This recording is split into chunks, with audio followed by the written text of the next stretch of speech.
Next question, evaluate integral over c e raised to z by z dz. E raised to z by z dz, where c is the unit circle. Unit circle ആണ്. ഇപ്പോൾ radius 1ൽ കുറവാണെങ്കിൽ അത് inside the region ആയിരിക്കും, radius 1ൽ കൂടുതലാണെങ്കിൽ outside the region ആയിരിക്കും. Okay, അപ്പോൾ നമുക്ക് ഡിനോമിനേറ്റർ അവിടെ തന്നിരിക്കുന്നത് z ആണ്. അപ്പോൾ z ഈക്വൽ ടു 0, പിന്നെ അവിടെ നിന്ന് ചെക്ക് ചെയ്യല്ല. ഡിനോമിനേറ്റർ 0 ആവണമെങ്കിൽ z മസ്റ്റ് ബി 0. z 0 ആണെങ്കിൽ മാത്രമാണ് ഡിനോമിനേറ്റർ 0 വരുന്നത്. അപ്പോൾ നമ്മുടെ അനലിറ്റിക് അല്ലാത്ത പോയിന്റ് എന്ന് പറയുന്നത് ഏതാണ്? 0 ആണ് അവിടെ കിട്ടുന്നത്. അനലിറ്റിക് അല്ലാത്ത പോയിന്റ് എന്ന് പറയുന്നത് 0 ആണ്. അപ്പോൾ നമ്മുടെ യൂണിറ്റ് സർക്കിളിൻ്റെ ഇക്വേഷൻ എന്താ? Mod z equal to 1. സെഡിന് 0 എന്ന് കൊടുക്കുക, 0 തന്നെയാണ് വരിക, പോയിന്റ് 0 തന്നെയാണ് വരിക. അപ്പോൾ നമുക്ക് 0 എന്ന് പറയുന്നത് ലെസ് ദാൻ 1 ആണ്. അത് ഈ കിട്ടുന്ന 0 ഡയറക്റ്റ് അല്ല കൊടുക്കുന്നത്, ആ ഇക്വേഷനിൽ കൊടുക്കുമ്പോൾ ഇപ്പോൾ ചിലപ്പോൾ അവിടെ നിങ്ങൾക്ക് കിട്ടുക z-3 ഈക്വൽ ടു 1 എന്നുള്ളൊരു സർക്കിളാണ് തന്നിരിക്കുന്നതെന്ന് വെക്കുക. z-3 equal to 1.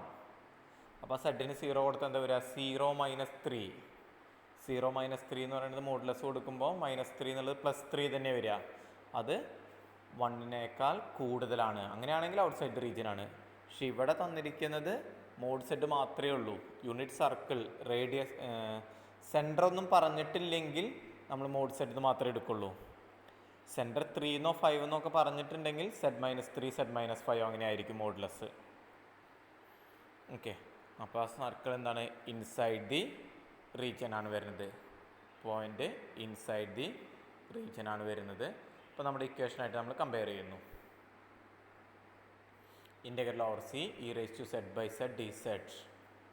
General formula എന്ന് പറയുന്നത് integral over C F of z divide by z minus z0 raise to n+1 dz. നമുക്ക് എഫ് ഓഫ് z എന്ന് പറയുന്നത് ഇ റേസ് ടു z എന്ന് കിട്ടും.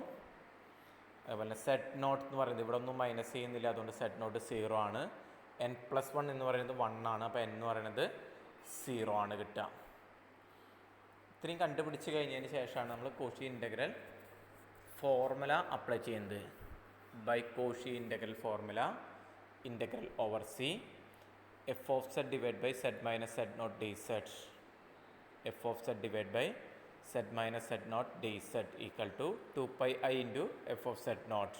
അപ്പോൾ എപ്പോഴും നോക്കുക, ഈ ഡിനോമിനേറ്ററിൻ്റെ പവർ 1 ആവുമ്പോഴാണ് ഈ ഒരു ഫോർമുല യൂസ് ചെയ്യണത്. പിന്നെ അതല്ലെങ്കിൽ നമ്മൾ വേറെ ഫോർമുലയാണ് യൂസ് ചെയ്യുന്നത്. ഫോർമുല എന്ന് പറഞ്ഞാൽ ഒരു ഹയർ ഓർഡറാണ് യൂസ് ചെയ്യുന്നത്. അപ്പോൾ അത് ആ പ്രോബ്ലംസ് വരുമ്പോൾ സ്ട്രൈക്ക് ചെയ്യുക എന്താണ് വരുന്നത് എന്നുള്ളത്. അപ്പോൾ നമുക്ക് എന്ത് കിട്ടും? Equation 2πi into F of 0. F of z എന്ന് പറയുന്നത് ഇ റേസ് ടു z ആണ്. അപ്പോൾ എഫ് ഓഫ് 0 എന്ന് പറയുന്നത് E raise to 0. E raise to 0 എന്ന് പറയുന്നത് 1 ആണ്.